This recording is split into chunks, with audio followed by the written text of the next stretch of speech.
Isang mapagpalang araw sa ating lahat. Ako po si Sarina Espaloma at ngayon ilalahad ko ang aking natutunan sa daily devotion para sa June 19, 2024 na pinamagatang applicable pa ba ang tithing ngayon.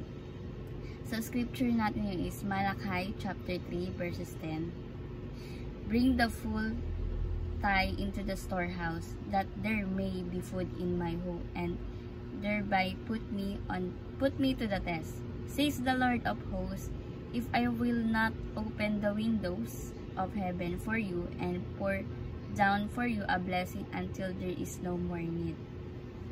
Tagalog, dalhin ninyo man buong-buong inyong mga ikasampung bahagi sa tahanan ng Diyos upang matugunan ang pangailangan sa aking tahanan. Subukan ninyo ako sa bagay na ito, kung hindi ko buksan ang mabintana ng langit at ibuhos sa inyong masaganang pagpapala. So, ang teaching natin ngayon is, number 1, tithing is not required for Christian. Hindi required sa mga Kristiyano ang tithing. Pag sinabing required, hindi mo pwedeng hindi gawin. Sa Old Testament, required dati yung tithing. Pero ngayon sa New Testament, hindi nila nire-required yung tithing, no? Kasi ito ay voluntary and sacrificially. Hindi nila pinipilit ang mga tao na magbigay ng ikapo or ikasampung bahagi, no? Next is, tithing can be starting point of giving. Sinasabi dito na sa pamamagitan ng pagbibigay ng ikapo o ikasampung bahagi ay matutunan natin na magbigay ng biyaya ng ating Panginoon sa ating mga kapwa. Example yan nung sinabi ni Pastor Russell. Binigyan tayo ni Lord ng 1,000. Yung 100, ibigay mo sa iba, sa nangangailangan, sa kapwa natin mananampalataya na nangangailangan, o kahit hindi ka pa mananampalataya. Sa principles ng New Testament, ang pagbibigay dapat sacrificial giving. Pag nagbibigay ka ng something na mahalaga sa'yo, at the same time, cheerful ka, masaya ka sa binibigay mo. Diba nga? Kahapon sa devotion, pag nagbigay ka, is sacrificial, voluntary, and cheerful ka. Diba? Bukal sa loob mo na magbigay. At syempre, yung bibigay mo, yung mahalaga sa'yo, yung may kurot sa puso. Next is, tithing can be God's way of showering with you with blessing.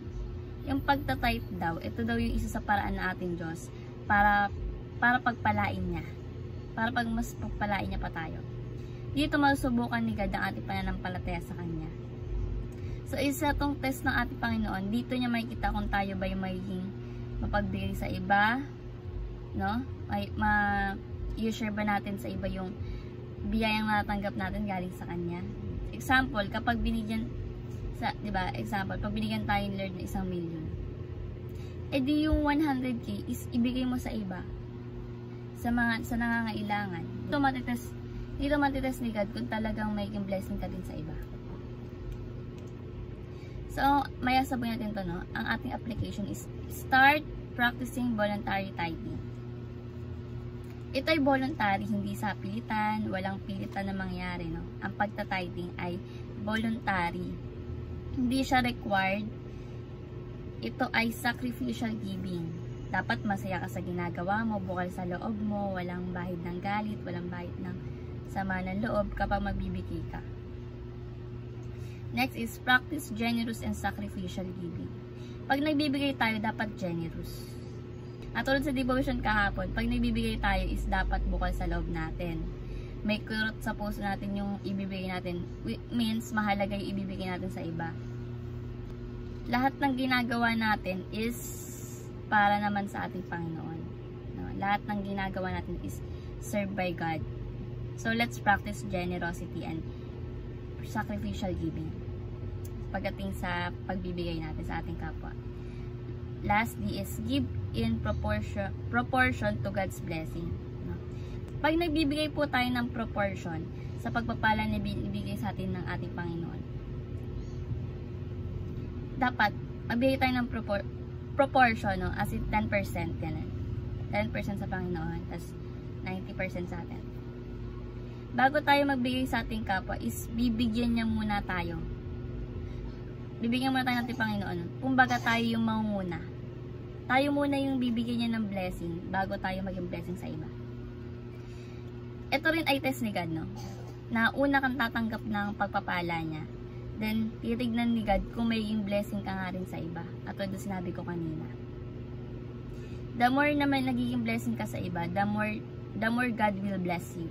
Amen. Para maging channel of blessing ka na ating Panginoon. So, always give in proportion to God's blessing. Pag bless ka ni God ng malaki, magbigay ka ng mas malaki. Pero pag bless ka ni God ng maliit, magbigay ka ng kaunti. Pero sabi nga, be numerous, sabi nga ni Pastor Russell. Magbigay ka ng mas malaki pa. Diba? Para mas lalong pagpalain na ating Panginoon. So, ang lesson dito is, dapat maging mapagbigay tayo. Kung ano yung binibigay sa atin ni God na blessing, i-share natin sa iba. Huwag tayo maging madamot, diba? Yun lang. The more na naging bless ka sa iba, the more na pagpapalain ka ni God. Sobra-sobra pa. So, ayun ang aking natutunan sa ngayong devotion. Sana may apply natin ito sa buhay, ang ating teaching at ang ating application. No? Thank you sa pakikinig at God bless sa ating lahat.